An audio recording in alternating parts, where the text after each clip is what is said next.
Hello, good morning all. In our course Calculus and Linear Algebra, we actually skipped this portion, section 13.4, differentiability, differentials and local linearity. This included in your syllabus, you can see. Now we will try to discuss here. Okay, this differentiability, actually a function is differentiable if it satisfies certain conditions. We discussed the partial derivatives. Here it is discussing about the total derivative. So when a function f is having a total derivative, okay, that is not partial, complete derivative, so such functions are called differentiable functions.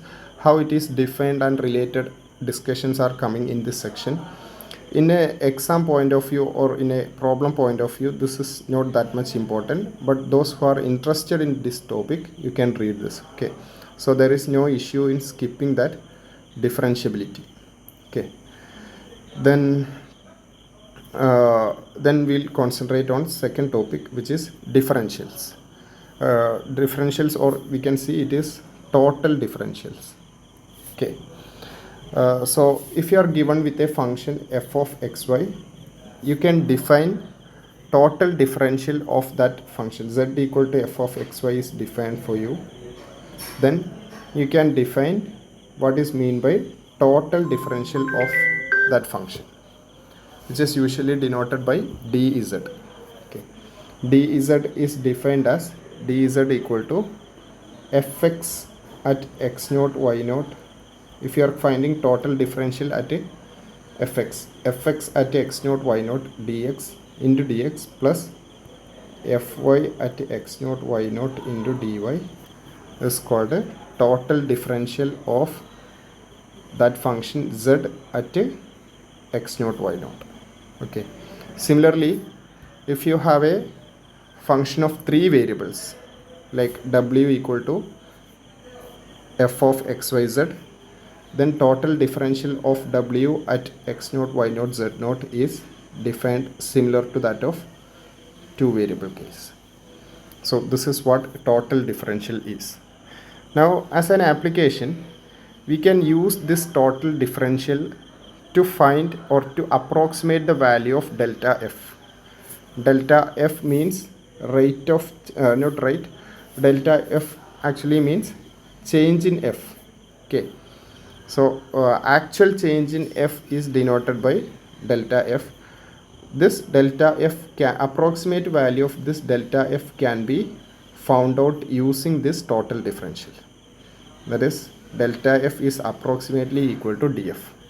One point here is delta, when we say delta f is approximately equal to total differential df, there is a substitution happening. We are substituting dx equal to delta x and dy equal to delta y. So whenever we substitute dx equal to delta x and dy equal to delta y, we will get approximate value of delta f using this total differential. Okay, we can see an example here.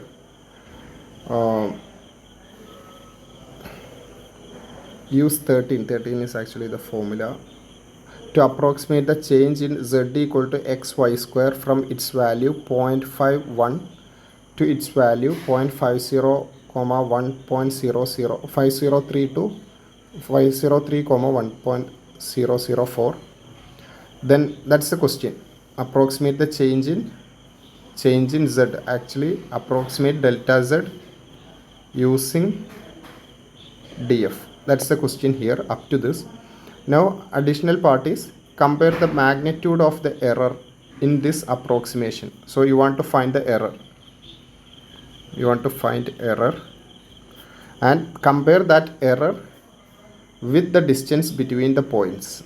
Usually when you approximate delta z using dz, that is using total derivative, there may have some error, and this error usually will be less than or equal to the distance between these points. That's the idea. You can see that written here. Magnitude of error in approximation will be much smaller than the distance between x naught y naught and the other point. So you want to verify that as well. That's the question. You can see what are the things done. First we'll find the total differential. Okay, total differential is found out. Then when you substitute dx equal to delta x, what is delta x? Delta x is difference between these 2 points, 0.503 minus 0.5, that's the delta x, which is 0.03. Delta dy is substituted using delta y is 0.004. Then dz becomes, if you substitute those values, dz becomes 0.007. So this is the approximate value of delta z. First part is completed. Then you want to find actual delta z.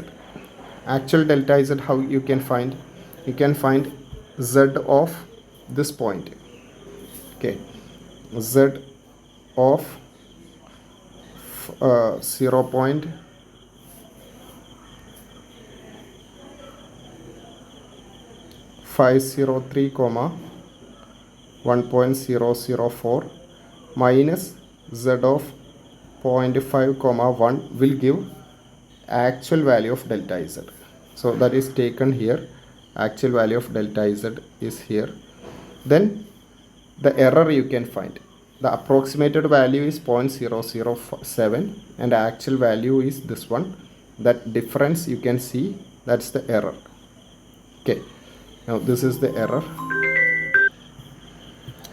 In this one, now we want to compare that error with the distance between these 2 points.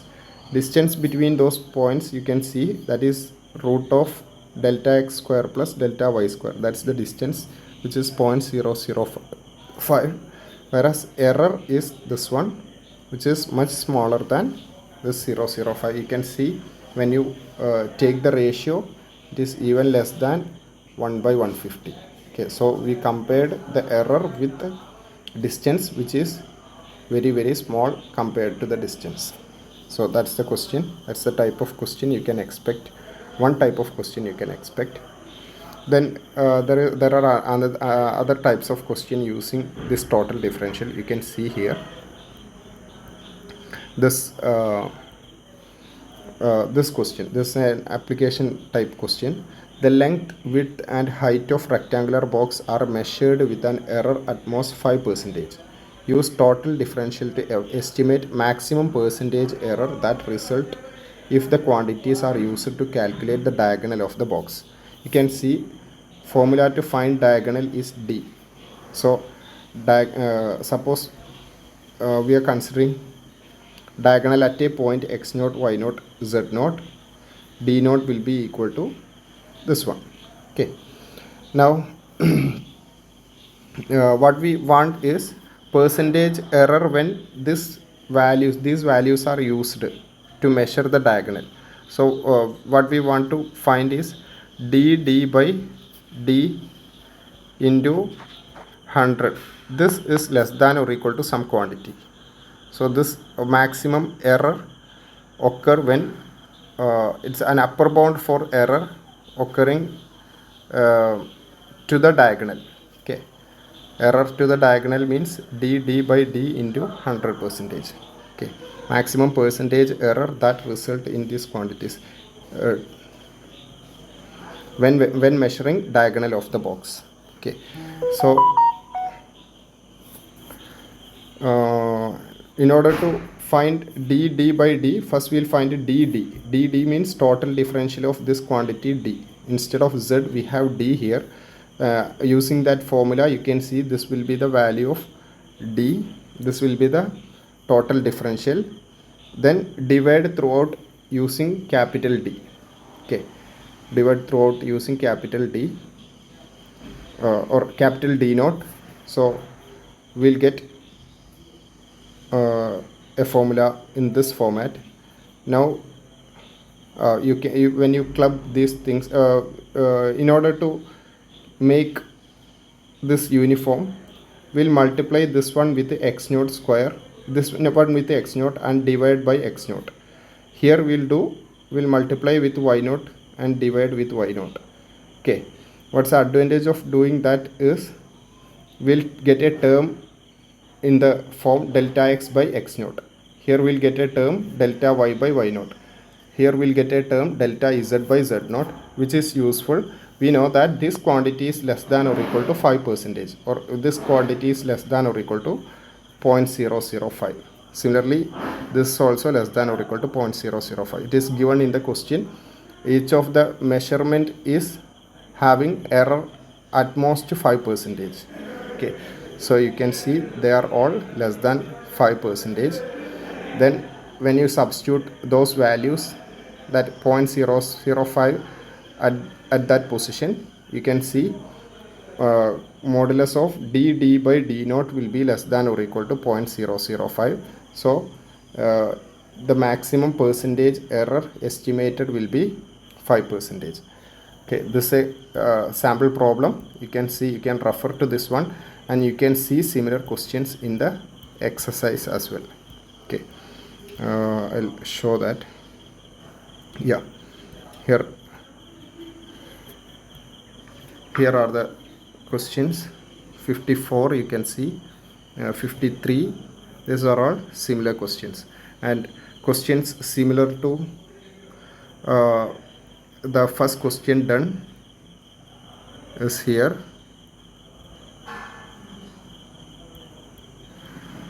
Yeah, here. Use total differential to approximate the change in the values of f from p to q. Compare your estimate with the actual change in f.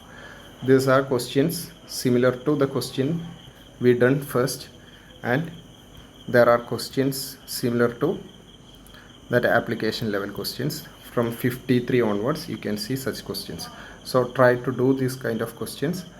You will be able to do the section correctly. This section discuss these two kind of questions mainly. Okay.